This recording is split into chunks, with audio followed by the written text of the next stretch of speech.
হাদিসের ভাষাতে বলছি, ওকে নিয়ে গেল বাগানে নির্জন জায়গাতে।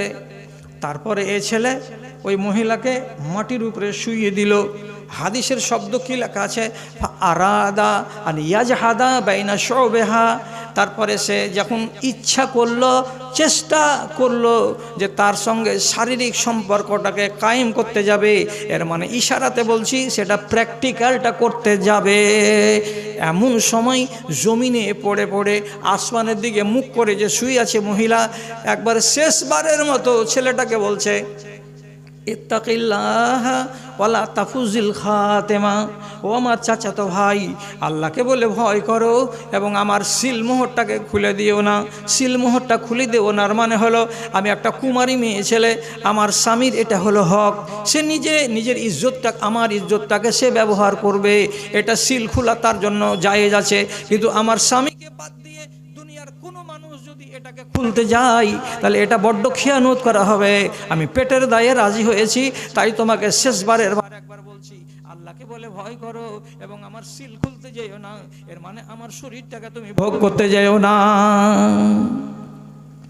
যখন কাজের সময়ে চরম মুহূর্তে আমার চাচাতো বোন আমাকে বলছে ইত্তাকিল্লাহ, আল্লাহকে বলে ভয় করো, ভিতরটাতে বড্ড ধাক্কা লাগলো রে মালিক, যে আমাকে আল্লাহকে ভয় করতে বলছে।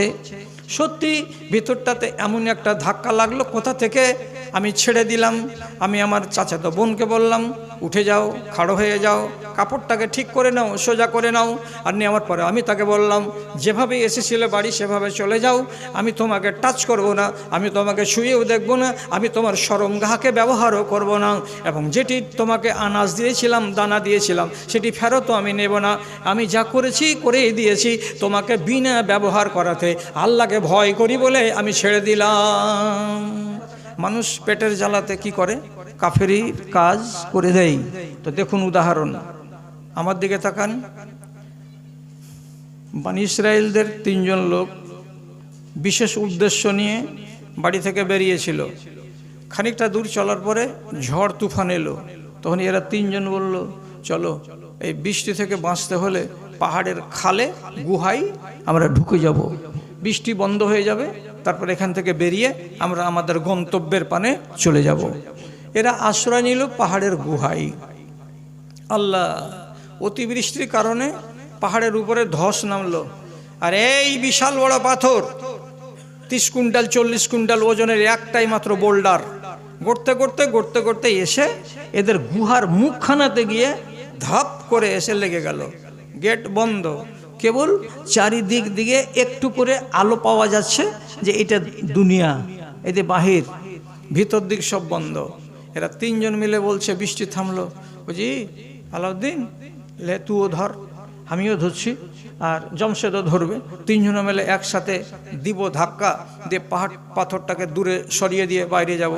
এরা 3 জন মিলে হই করে দিল ধাক্কা, কিন্তু চেরা নাও সরল না পাথর। এরা দেখলো যে ব্যাপার খারাপ, আর কল্যাণ পাওয়া যাবে না। তখন 3 জন গুহার ভিতরে বসে বসে মিটিং করে বলছে, এখন একমাত্র আল্লাহ ভরসা, আল্লাহর উপরে ভরসা করে একটা কাজ যদি করো তো আল্লাহর জানে যদি দয়া হয় তাহলে নাজাত পাবো, নাহলে এখানেই কবর। কি যে ভাই, বলছে তুমি একটা কাজ বলো, এমন একটা কাজ যে কাজটা তুমি জীবনে করেছো একমাত্র আল্লাহকে রাজি করার উদ্দেশ্যে, এমন যদি বড় একটা নেকির কাজ তুমি দেখাতে পারো, আর এটাকে তুমি যদি ওসিলা বানাও আর বানিয়ে আল্লাহ তাআলার কাছে দোয়া করে বলো, পরওয়ারদিগার পাথরটাকে তুমি একটু সরিয়ে দাও, তাহলে আল্লাহ হতে পারে এটাকে সরিয়ে দেবেন। একজন বলল একটা কথা, আমার মা বাপকে এই করেছিলাম সেই করেছিলাম, লম্বা কাহিনী, আমি অতটুকু নিব না, আমার যেটুকু উদ্দেশ্য সেটুকু আমি নিচ্ছি। তো যখন মা বাপের সেবা টেবা করে টরে এই করলাম সেই করলাম বলার পরে বলছে, আল্লাহ এটা তোমাকে রাজি করার জন্য করেছিলাম, আল্লাহ তুমি দয়া করে পাথরটাকে সরিয়ে দাও। আল্লাহ তাআলা 6 আঙুল পাথরটাকে সরিয়ে দিলেন, খুশি হয়ে গেল। এই যে দুনিয়া দেখা যাচ্ছে, জি এই তুমি এই জমশেদ ভাই তুমি একটা কহ, তুমি একটা কহ, তোমারটা যদি আল্লাহ তাআলাকে কবুল হয়। তখন এই বেচারি বলছে, আমি একটা চাকর রেখেছিলাম, চাকরটাকে এতটি করে দানা দিব বলে কথা হয়েছিল, শেষের বেলায় 3 মাস কাজ করার পর চাকরের মন খারাপ হয়ে গেল, আমার মজুরিটাকে কেন্দ্র করে দিয়ে মজুরি ছেড়ে দিয়ে ও পালিয়ে গেল বাড়ি, এলো না ফিরে। আমি চাকরের টাকাটাকে বাড়াতে লাগলাম, বাড়াতে বাড়াতে বাড়াতে বাড়াতে 2-3 হাজার ছাগল ভেড়া বকরি তৈরি হয়ে গেল। 5 বছর বাদ ছেলেটা এসে বলছে আমার মজুরিটা দাও মালিক। বলছে এই যে পালটা চড়ছে ছাগলের, নিয়ে চলে যাও। বলছে ঠাট্টা করিও না।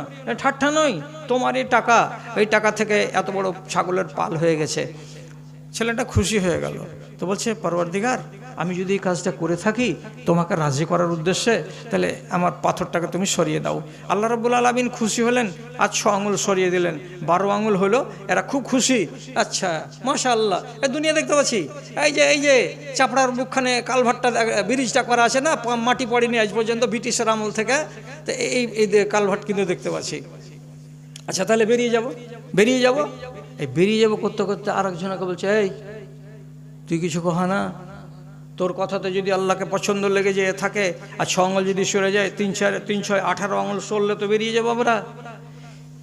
এই বেচারি জুয়ান ছেলে বলছে কিছু তো মনে পড়ে না গো, একটা কথা মনে পড়ছে, কিন্তু তোমাকে সামনে কহব। ওই যে কহব মানে কি, বিপদে পড়েছ, আল্লাহকে রাজি করার উদ্দেশ্যে যদি করে থাকো বলো, ওইটাই কথা। বাঁচবার তাগিদে শরমকে টাকে তুলে রেখে এবার এই নওজোয়ান বলছে, পরওয়ারদিগার কানাতলি ইবনাতু আম্মিন, আমার একটা চাচাতো বোন ছিল, ইন্নি উহিব্বুহা আকসারা মিন হুব্বির রিজালিন নিসা, আমি তাকে ভালোবাসতাম দুনিয়ার পুরুষ লোক নিজের বিবিকে যতটা ভালো না বাসে তার চাইতে কয়েক গুণ বেশি আমি ভালোবাসতাম। কিন্তু আমার চাচাতো বোন আমার দিকে জীবনে চোখ তুলে তাকাতো না।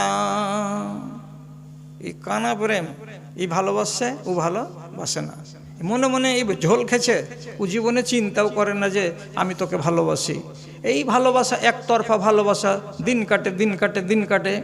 হঠাৎ দেশের মাটিতে অভাব দেখা দিল, দুর্ভিক্ষ দেখা দিল, মানুষের বাড়িতে দানা নাই, পানি নাই, কোথা থেকে আনবে, কি করে আনবে। এক যুগে আমার ভালো করে মনে আছে, এই বিশনপুরের মানুষেরা যখন বেশি অভাবের তাড়নায় পড়ে যেত, তো ভালুকা বাজারে একটা লাট সাহেব ছিল, তার নাম ছিল কমল সিং। এই জানো বুড়াগালা কমল সিংয়ের নাম শুনুনি? কোথায়? ভালুকা বাজারে কমল সিংয়ের বাড়ি থেকে 10 কেজি যদি খেসারি নিবা তো সিজনে তোমাকে 15 কেজি লাগবে। তো লাগবে, পেটটা তো চালাতেই হবে। মানুষেরা ওখান থেকে দানা পানি নিয়ে গিয়ে বেচেছে। তখনকার যুগে ওই ছেলেটাই ছিল ধনী কমল সিংয়ের মতো।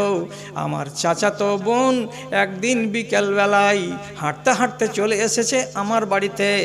আসার পরে বলছে, চাচাতো ভাই তোমার কাছে এসেছি দুঃখের জ্বালাই, মা আর বাবা 2 দিন থেকে খাইনি, আমার নিজেরও ওই অবস্থা, পেটে দানা নাই, তোমার কাছে আমরা 10 কেজি আটা চাইতে এসেছি আমি, তুমি আমাকে আটা দাও কিংবা 10 কেজি গম দাও, এটা ধার করে নিয়ে যাব, বাড়িতে খাবো, মা বাবা খাবে, সময় যখন আসবে তখন তোমাকে শোধ করে দেব ভাই।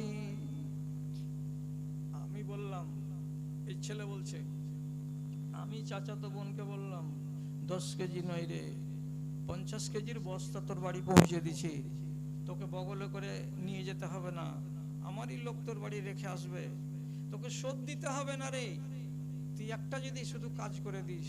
কি কাজ করতে হবে বলো? বলছে রব্বুল আলামিন, আমি আমার বোনটাকে প্রস্তাব দিয়েই দিলাম। কি দিয়ে দিলাম? আমি তোমাকে 3 বছর থেকে আড়ালে ভালোবাসি, তোমার গমনকে আমি দেখি, তোমার চলনকে আমি দেখি, তোমার বাড়ির বাইরে যাওয়াকে আমি দেখি, তোমার বাড়ি থেকে বাড়ির ভিতরে প্রবেশ করাকেও আমি দেখি, তোমাকে দেখে দিন কাটে আর রাত কাটে। একবার যদি তুমি আমার কাছে আসো, তোমার কাছে যদি তুমি একবার আমাকে যেতে দাও এবং তোমার এই শরীরখানার, তোমার এই যৌবনটাকে যদি একবার আমাকে ভোগ করতে দাও, তাহলে সমস্ত দানা আর পানি যা দিব তোমার জন্য সব মাফ হয়ে যাবে, তোমাকে 1 পয়সা ফেরত লাগবে না, তোমার যৌবনটা দিতে হবে একবার। 7 বার ভাবলো, আল্লাহজি ইজ্জত দিব আর দিয়ে ওর কাছে গম ধার নিব?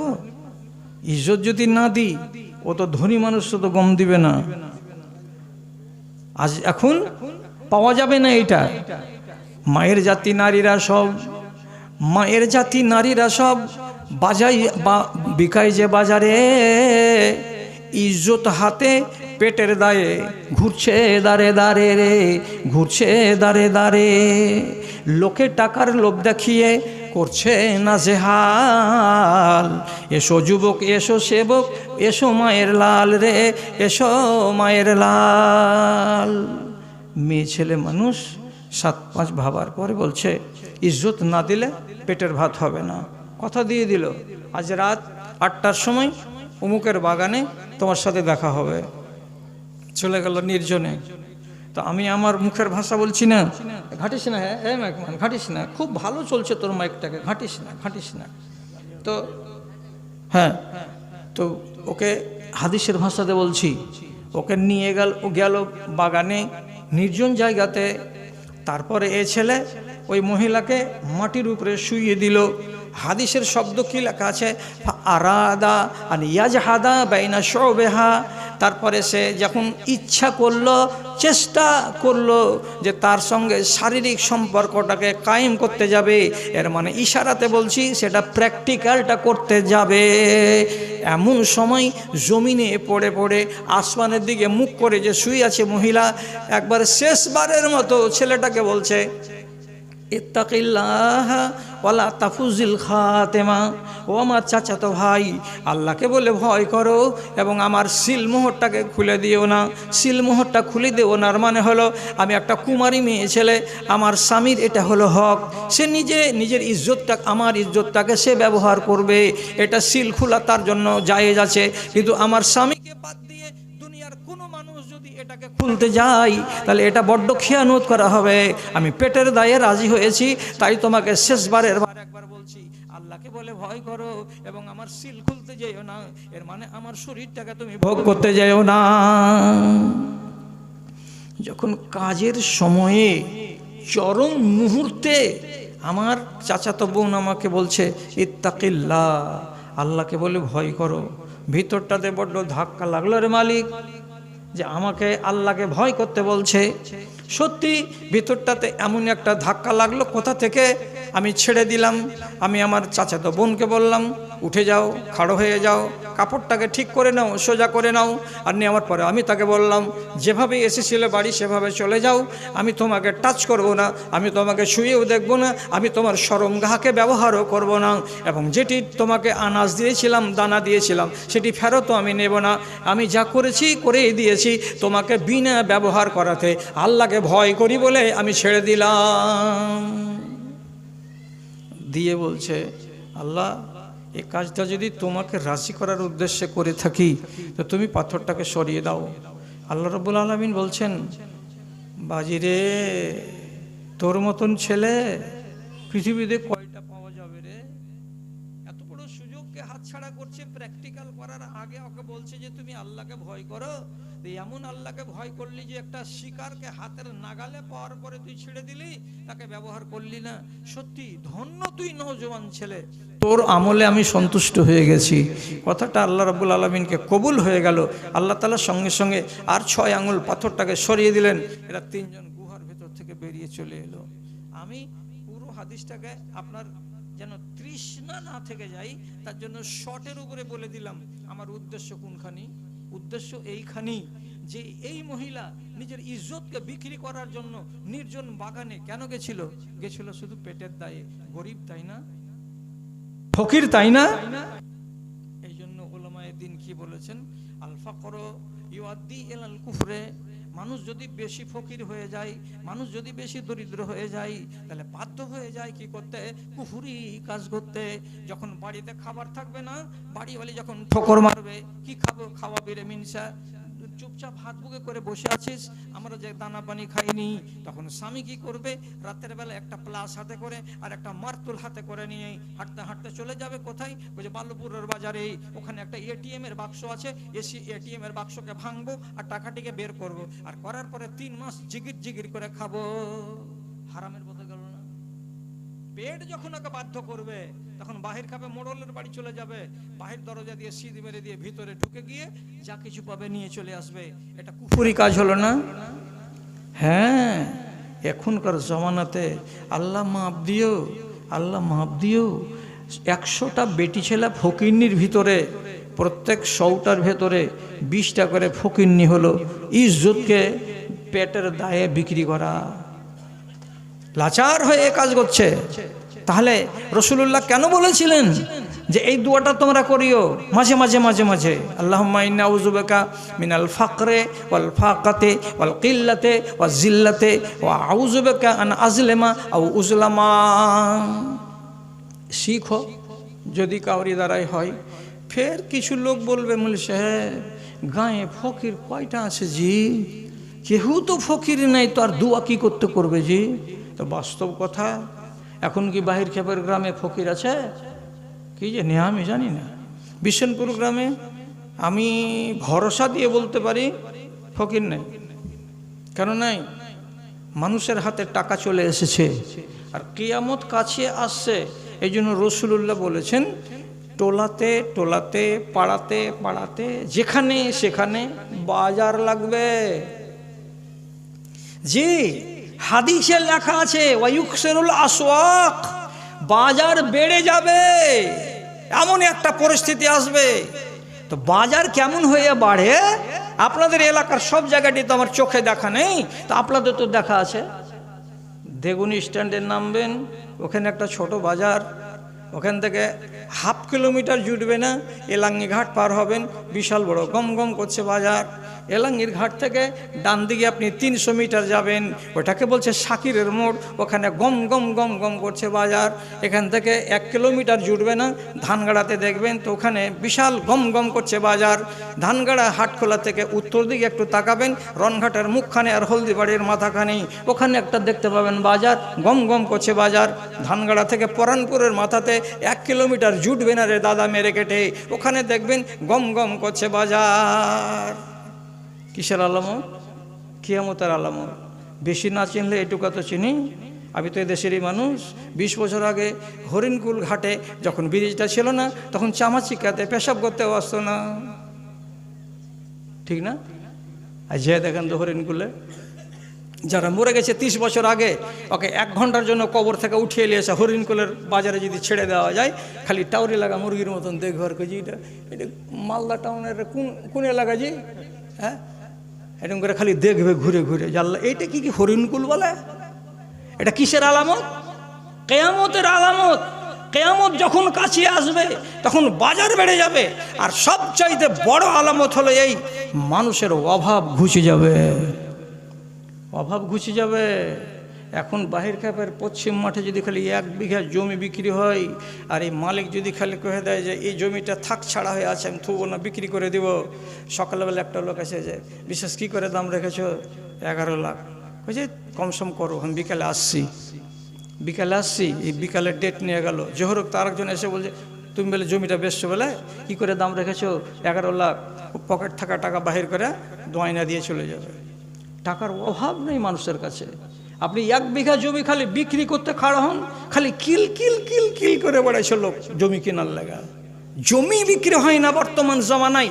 আর যে জমিগুলো 6 লাখ টাকা, 5 লাখ টাকা, 4 লাখ টাকা করে বিক্রি হতো না, সেই জমিগুলো এখনকার জমানায় 10 লাখ টাকার নিচে কোনো কথাই হয় না, তবুও পড়ে থাকছে। লুটের মাল যেমন লুটে নেই মানুষ, তেমনি করে রাতারাত টাকা দিয়ে মানুষ কিনে নিচ্ছে। তাহলে টাকা বেড়েছে কত মানুষের কাছে? টাকা যদি না বাড়লো তাহলে কিনতে পারছে কি করে? এই জন্য বলছি দেশে দরিদ্র আর নাই, গরিব আর নাই। এটাও আলামত কিয়ামতের। কেন আলামত কিয়ামতের? একটা দিন চলে আসছে, আপনি 500 টাকা জাকাতের নিয়ে বেড়াবেন আর মনে মনে বলবেন উত্তর মাথার গুদোড়ের বহু টাকা দিব, 500 টাকা দিয়ে দিই, গরিব মানুষ আছে। আর সামনে যা যদি বলেন গায়ে সোহাগীর মা এই টাকাটা লে, ধর ধর টাকা, কাজ টাজ করবি কিছু, লে ধর। তখন এসছে কাইল আসলে লি তুমি আজকে নিবে না? বলছে বোম্বাই থেকে আমার মানুষটা টাকা পাঠিয়ে দিছে 11,000 টাকা। টাকা কি করবো? পরিস্থিতিটা এমন দাঁড়াবে যে যেটাকে গরিব মনে করে আপনি টাকা দিতে যাবেন, ওই মানুষ টাকা আপনার কাছ থেকে নিবে না। পরিস্থিতি আর বেশি দিন দেরি নেই, এত টাকা বাড়লো মানুষের কাছে। আর রাগঝাল করিস না হে দাদু, রাগঝাল করেছেন আমার ভাই, আমার দাদু, আমার বাপের আপন ভাই চাচা, আপনাকে আমি অনুরোধ করে বলছি, যা বলছি আমি হাদিসের কথা বলছি। রসুলুল্লাহ বলছেন কি, সাআদাতুদ দুনিয়া লোকা উবনু লোকা। একটা সময় আসবে সেই যুগে মানুষ নিজেকে ভাগ্যবান বলবে। কোনটা লোক নিজেকে ভাগ্যবান বলবে? তো নবীজি বলছেন লোকা উবনু লোকা, বোকার বেটা বোকা। লোকা উবনু লোকা মানে বোকার বেটা বোকা। বোকার বেটা বোকা নিজেকে বড় ভাগ্যবান বলে দাবি করবে। এর মানেটা কি বুঝতে পারলাম না। যার বাপ বিড়ি ধার করে নিয়ে কাউরি খাওয়া বিড়িকে খেত, এত গরিব ছিল, এত অভাবী ছিল, তারই বেটারা বাপ মরে যাওয়ার পরে কোথায় যে গুজরাতে গেল, আর কোথায় যে বোম্বাইয়ে গেল, আর কোন শহরে যে গেল, কোন পাইলিংয়ের যে কাজ করলো রে আল্লাহ, এত টাকা পেল, এত টাকা পেল, এত টাকা পেল, 3 তলা বাড়ি কষে দিল 2 বছরের মধ্যেই। আর বাড়ির ভেতরে ঝর্ণা লাগানো আছে, পায়খানা করার পরে হাত দিয়ে সাফ করতে হবে না মলকে, পায়খানার ঘরের ভেতরে যে নল আছে, নলই তার পাছাকে সাফ করে দেবে। এমন পানির ঝর্ণা আছে যে আপনি ঝর্ণাতে গোসল করবেন তো মনে হবে আল্লাহর এ কোন বড় একটা নিয়ামত আছে। যেদিকে তাকাবেন স্টাইলের পাথর, স্টাইলের পাথর। বাড়ির দিকে তাকাবেন, গেটে লাগা আছে পর্দা, জানলাতে লাগা আছে পর্দা, সোফাতে লাগা আছে পর্দা, চাপের খাটে লাগানো আছে পর্দা, ড্রেসিং টেবিলে লাগানো আছে পর্দা, হাই ফাই সব কিছু দিয়ে, কাঁচের জানালা দিয়ে 3 তলা বাড়ি করেছে। যেই ছেলেটার বাপটা ছিল গরিব নিহাত্তা ন্যাংটা, আর তারই বেটা আজকে ধনী হয়ে গেল, আর ধনী হয়ে যাওয়ার পরে এখন 3 তলা বাড়িতে বাস করে। এই লোকটা নিজে নিজে বলবে বিদ্যা নাই তো কি, টাকা আমার কাছে আছে, শিক্ষা নাই তো কি, টাকা আমার কাছে আছে, ধর্ম নাই তো কি, টাকা আমার কাছে আছে, আমার মতো ভাগ্যবান লোক দুনিয়াতে আর কেউ নাই। কি বললেন রসুল? বেকুফের বেটা বেকুফ নিজেকে বলবে আমি হলাম দুনিয়ার সবচাইতে সৌভাগ্যবান। এগুলো দেখেন গায়ে গায়ে গায়ে গায়ে প্রত্যেকটা এলাকাতে এলাকাতে আল্লাহ তাআলা এরকম মানুষ পয়দা করে দিয়েছেন যে রাতারাত এরা কোটিপতি। কিসের লক্ষণ? কিয়ামত চলে আসছে, দৌড়াতে দৌড়াতে আসছে। আপনারা বলবেন তুমি কি করে জানলে যে কিয়ামত কাছে আসছে? আমার দিকে তাকান, হাতটা কেমন করে আছে আমি দেখতে পাচ্ছেন তো? এই যে করলাম, কি করে আছি? একটা আঙুল বড় আর একটা আঙুল একটুখানি ছোট।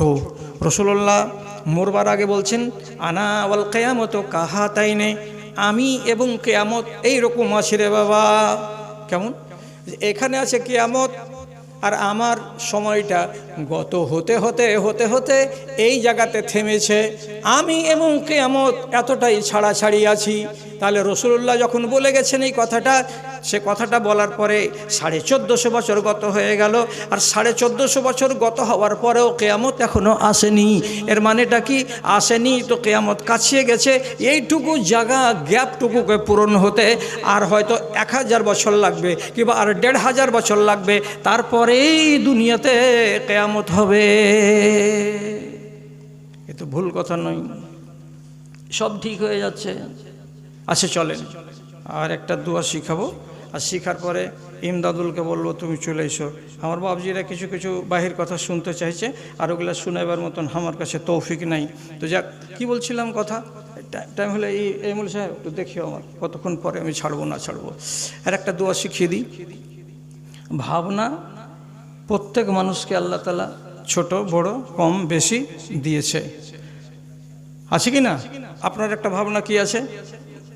ভালো বাড়িতে বউ পাবো কি না। ওর একটা মহিলার ভাবনা আছে, আমার স্বামীটার নামাজ পড়া পাবো কি মদখোর পাবো। ওর ভাবনা আলাদা, আপনার ভাবনা আলাদা। কিছু মানুষের ভাবনা আছে, হাজি টাকাটি যে আমি দেনা করে রেখেছি শোধ করবো কেমন করে, এটা আর একটা ভাবনা। আপনার কাছে আমার ভাইয়ের কাছে অন্য আর একটা ভাবনা আছে। তো নিজের নিজের ভাবনা নিয়ে বসে আছেন। কিছু মানুষের কাছে ঋণ আছে। যদি ঋণ থাকে তো ঋণটা তো হলো একটা অসুখ, আপনার এটা মনের অসুখ। এই ঋণটা যতক্ষণ চেপে থাকবে আপনার ঘাড়ে, ততক্ষণ রাতের বেলায় আপনার ঘুম হবে না, আর দিনের বেলায় আপনাকে লজ্জা পেতে হবে। কেন? যখন যাবেন যে বাজারের দিকে যাই একটু চাটা খেয়ে আসি, শরমে মুখটা নিচু হয়ে থাকবে। কি বলে? হতে পারে কোনো পাওনাদার এসে বলবে হাজি তুমি টাকাটা দাও না কেন। 10 জনের সামনে যদি বলে দেয় টাকাটা দাও না কেন, তাহলে আমার তো ইজ্জত গেল, আমি লজ্জিত হলাম। তো যারা ঋণ করে রাখে তারা দিনের বেলায় লজ্জিত হয়, আর রাতের বেলায় চিন্তাতে ঘুম কম হয়। তাহলে ঋণগ্রস্ত মানুষকে আল্লাহ তাআলার কাছে কি কোনো ওষুধ পানি চাহার দোয়া আছে, আল্লাহ তুমি ঋণটাকে কমিয়ে দাও? নিশ্চয়ই আছে। সব জিনিস চাওয়ার জন্য আল্লাহ তাআলা আমার শরীয়তকে সমৃদ্ধ করে রেখেছেন। ধার করজ ঘাট থেকে নামাইতে পারছেন না, আল্লাহ তাআলাকে বলেন। তাহলে আপনি ফের বললেন না এটা কথা, ভালো করে বুঝালেন।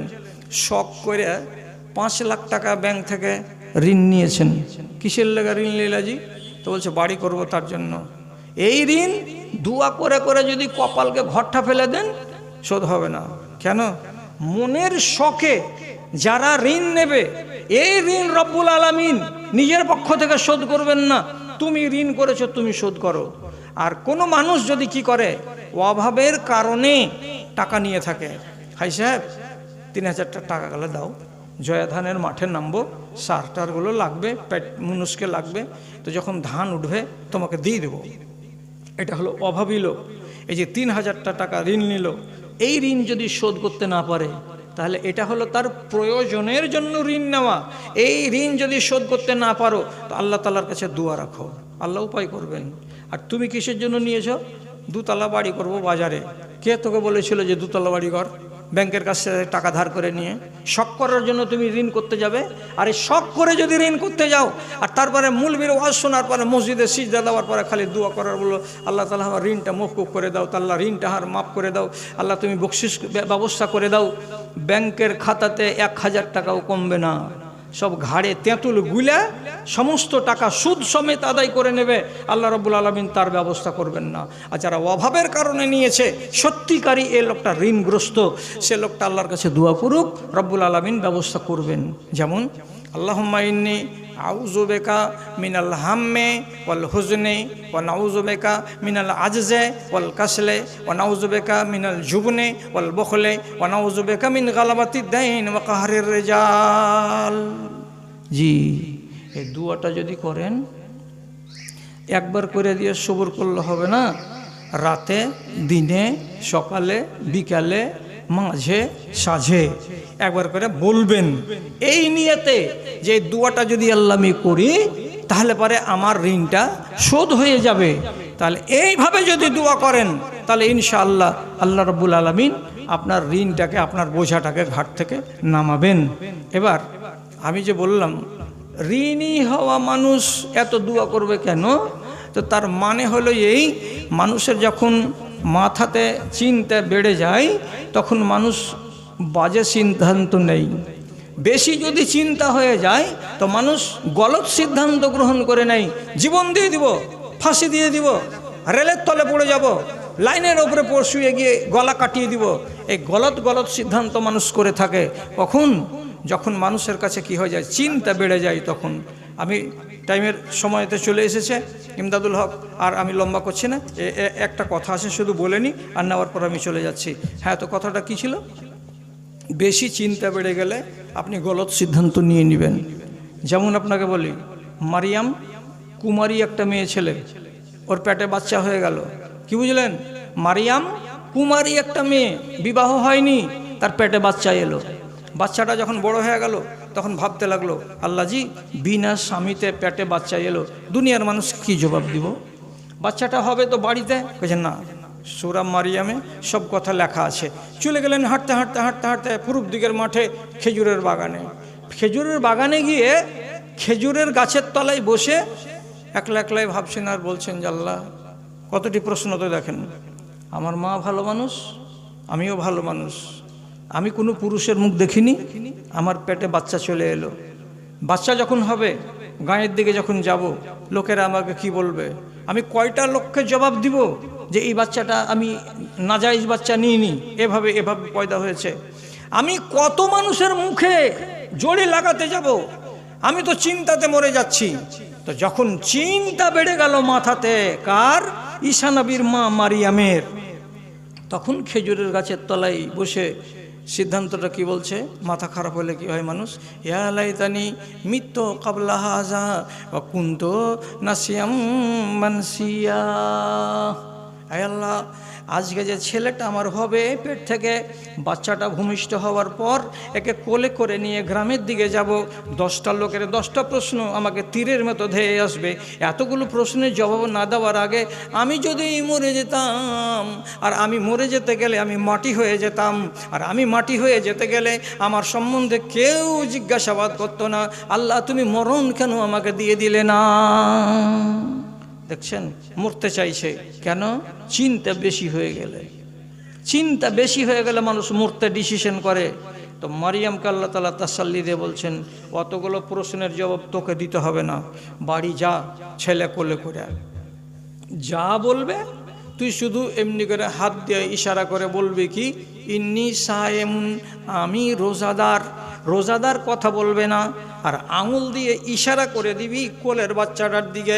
যত ঝামেলা আছে তোমার কোলের বাচ্চাটাই সামলে নেবে। গায়ের দিকে যখন আসলো তখন মেয়ে ছেলে পিলে দেখে বলছে, রে অমুকের বেটি, তোর মা তো ভালো মানুষ ছিল, তুই কেন এমন মুখ পুড়ি হয়ে গেলি? তোর বাচ্চাটা এটা কোথা থেকে পালি, কার জন্ম দেওয়া? তখন মারিয়াম ইশারা করে বলে, ইন্নি সায়েমুন, আমি হলাম রোজাদার, আমি কথা বলবো না। আর ইশারা যখন বাচ্চার দিকে করে দেয়, তখন 1 দিনের বাচ্চা 3 দিনের বাচ্চা মুখ খুলে দিয়ে কাপড়টাকে সরিয়ে দিয়ে লোকের সামনে এমনি করে টুকুর টুকুর করে তাকিয়ে বলে, ইন্নি আব্দুল্লাহ, আমি হলাম আল্লাহর বান্দা। 3 দিনের ছেলে যখন কথা বলে, মানুষের প্রশ্ন শেষ। তো যাক, অনেক কথা হয়ে গেল। উত্তর মাথার লোককে আমি মনে রাখবো যে আপনারা আদবের সাথে মজলিসে বসে আলোচনা শুনলেন, খুব ভালো লাগলো। এই বিশৃঙ্খলা করেননি, এটা আরও গুণের কথা। এবার পরবর্তী বক্তা আপনাদের সামনে চলে আসছেন। ভালো, আপনারা আমার জন্য দোয়া রাখবেন। বয়স হলো, বেঁচে থাকলে হয়তো আবার মুলাকাত হবে। আর এই চেরাক যদি নিভিয়ে যায় তাহলে পরে মনে মনে একবার বলে নেবেন যে মানুষটা ভালো ছিল, আল্লাহ আবার ভালো করিও। এইটুকু দোয়া আপনার কাছ থেকে যদি পেয়ে যাই, আলহামদুলিল্লাহ।